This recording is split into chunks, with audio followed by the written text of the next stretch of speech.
Very good morning, everyone. Yesterday we just had a brief introduction about D2D. What do you mean by device to device, and what are the usage of this D2D technology, and how easy it is to implement. Okay, so today in this session we'll be going through what exactly was the transition from 4G to 5G. So we saw that there were many generations, right? Once first generation, second generation, third generation, and fourth generation. Now we are entering into the fifth generation of D2D. Okay, so what exactly is D2D used for? So what happens is in D2D, it's such a arrangement where the device to device can communicate even without the carrier signal. I mean, not without the carrier signal, even without the subscriber signal. Okay, so what do you mean by subscriber signal? Subscriber signal is nothing but a service provider like Airtel, Vodafone, Idea. So what happens in 5G is even if your phone or your device is not connected to the subscriber network, okay, subscriber tower, even then I can establish a contact, okay, that is using this D2D. Now, if you have seen this S9 and S10, Samsung S9 and S10 phone, we already have this device wherein there is an option where I can communicate between two devices even though my phone is in the aeroplane mode. All of you are aware of aeroplane mode, right? That is where no signals will be there. But if I want to communicate, I can use this as a walkie-talkie. There's an option where it says connect to another device for calls and messages. Okay, so this is mainly D2D is mainly it can be used for during the public safety or during any kind of disaster, earthquake. Okay, so where the communication or the base station would have been disrupted, and there will be no traffic, there will be no subscriber signal provided. So at that point of time, what you can do is we can go ahead for T2D communication and we can try to contact the people. Okay. Now we will see how the transition took place from transition is taking place rather. Still, it is under process from 4G to 5G. Okay, so it is predicted that network controlled direct D2D communication offers the opportunity for the local management of short distance communication links and allows separating local traffic from the global network. So as I said, you will not be needing any kind of base station or the subscriber signal for making the communication. So that is known as global network. Okay, so we can establish short distance communication between two devices using local traffic. Okay, in the following, the current D2D development in 4G LTE is examined. So we are aware that now, if you have seen your cell phone closely at the top, you will be seeing there as 4G LTE. So what exactly that LTE means and why it is actually used, we'll be going through in today's session. Okay. Now, the 5G D2D concept is introduced in order to have a full picture on D2D concept development itself. Okay. Next, what do you mean by LTE? As I have already told you that you'll be seeing in your phone the LTE which will be there on top of the screen. So what exactly is LTE? Has anyone tried to check what is LTE? Right? So actually LTE is nothing but long-term evaluation. The abbreviation stands for long-term evaluation. Okay, this is standard for wireless communication of high-speed data for mobile phones and data terminals. Now it is based on GSM, Edge, and UMTS network technology. As I told you in the previous session, so what we are using now is GSM and Edge technology. Okay. Now what do you mean by 4G? So 4G is abbreviated as fourth generation wireless technology. Okay, it will provide a comprehensive IP solution where voice, data, and multimedia can be given to user on an anytime, anywhere basis. Okay, just give me 1 second.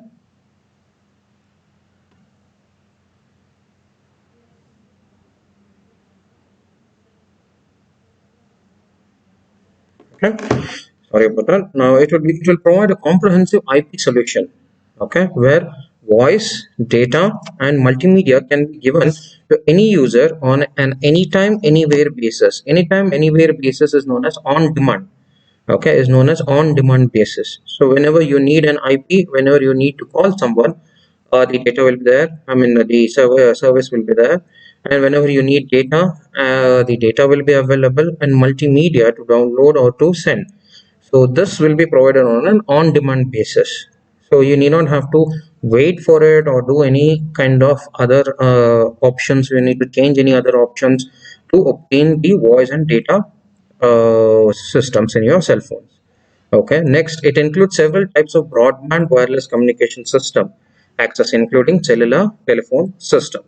Okay, why 4G is called LTE now? Now, LTE, as we know, is long-term evaluation, time division multiplexing. The full form is actually LTE TDD. Okay, it uses time division multiplexing, but in a long-term evaluation. It is also referred to as TD-LTE, or that is again the same, the time division long-term evaluation. Okay, is a 4G communication technology and standard co-developed by an international coalition of companies, including Samsung Mobile and ST Ericsson. As I told you already, Samsung is already using it due to the device, so they have actually jointly developed it with another company, as well as an ST Sony Ericsson has also developed the technology. Now, technology which are used in 4G, OFDM. As in the last previous session, I already informed you what is OFDM. That is frequency division multiplexing, orthogonal frequency division multiplexing. Okay, it uses smart antennas, it uses UWB wavelength and IPv6. Okay. Next, there are three subdivisions in D2D. Okay, first is D2D standardization. Next is D2D establishment, D2D discovery. Okay, so we'll be going through what is all those things in detail. Okay, this is your first topic in your syllabus, that is D2D from 4G to 5G. Okay, now we will call this now as LTE. Okay, LTE D2D can be seen as an add-on feature in a 4G LTE system, hence allowing legacy cellular user equipment to operate on the same carrier. What do you mean by legacy cellular user equipment? Legacy cellular means even the older phones. So whenever any kind of technology is developed, it should be reverse engineered also.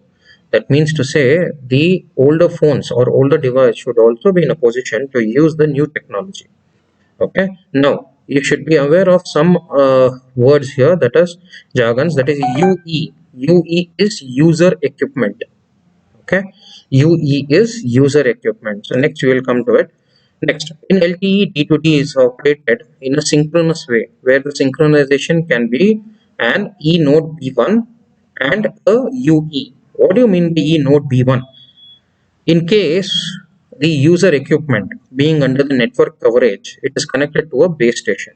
Okay, so what is node E node B1 is, if this is the case.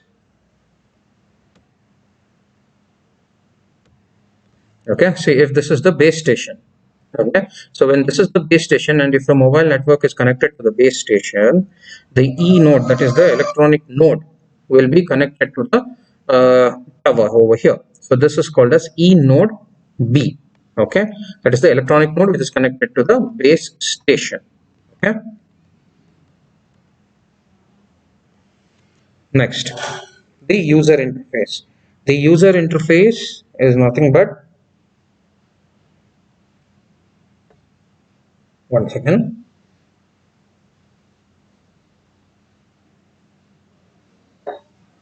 The user interface sorry, not user interface, the user equipment.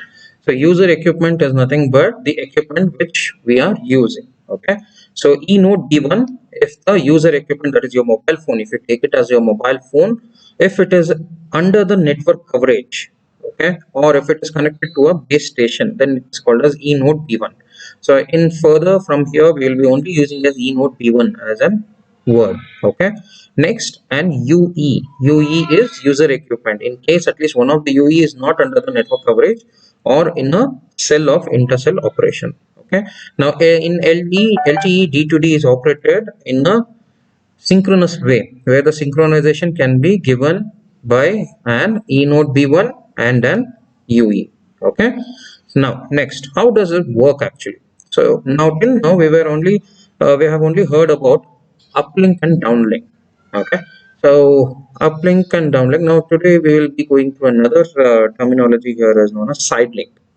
Okay, we will go through that. What do you mean by a side link? Okay, now either uplink, that is UL spectrum, uplink spectrum in place of frequency division multiplexing, or a UL subframe in case of a time division multiplexing, can be used for both for the D2D transmission. Okay, so UL spectrum and UL subframe, that is in frequency division multiplexing and in time division multiplexing, both can be used as a D2D transmission. Okay, next, one interesting feature is the interface management among the D2D link and cellular link. Okay, this feature has not been discussed in 3GPP, that is in the third generation. Okay, since in practice it is assumed that D2D is running within a dedicated resource pool, where the D2D enabled UE will get the resource pool configuration information from the E node B. That is, E node B is the when the user interface is connected to the base station. So what this says is, in the slide, the uplink spectrum or the uplink subframe both can be used for D2D transmission.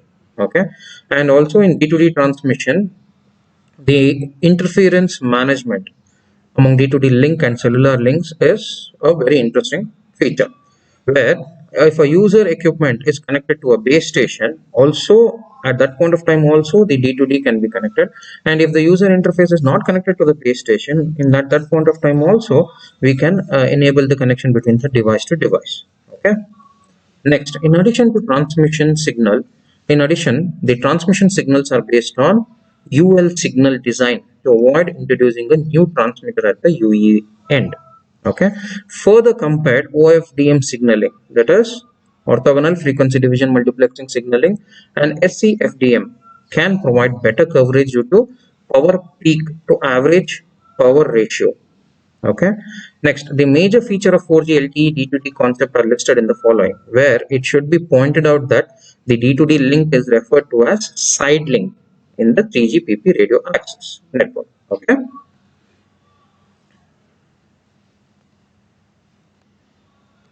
okay, now we will see what do you mean by D2D synchronization.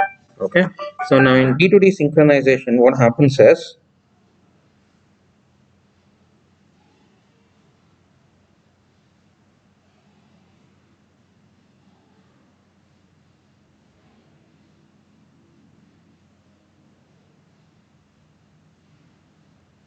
in D2D synchronization. So in D2D synchronization, what happens is the side link synchronization.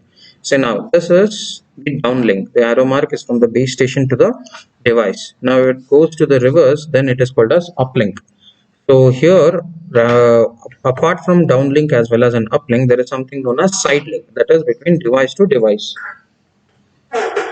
Okay, the side link synchronization, that is D2D synchronization signal, which is transmitted by the D2D synchronization source. That is, synchronization source can be either E node B, that is a base station user interface connected to a base station, or just an user interface which is not under the influence of the base station.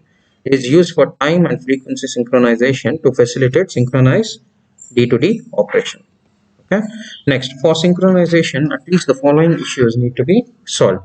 Now the first one is synchronization signal design entities acting as a synchronization source. Then the second one is the criteria to select or reselect the synchronization source. So now if you see this is E node B, that is the base station. This is the downlink and this is the uplink, this is the user interface which is in connection with the E node B.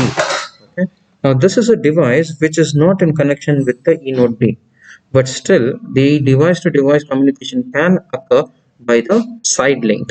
Okay, to obtain the side link we need to have a synchronization. So for synchronization signal, what are the following issues we need to focus on? So these are the following issues which we have to focus on to establish a side link between the devices, that is synchronization signal design entities acting as a synchronization source, and next is criteria to select and reselect the synchronization source. Okay, now D2D is supposed to cover critical use cases Okay, why D2D? As I informed you in the previous class, D2D is mainly used when there is an out of coverage communication. Okay, so example, I also informed you regarding the earthquake where there will be a network failure. So at this point of time, we can establish communication between a device to device using the D2D technique. Okay.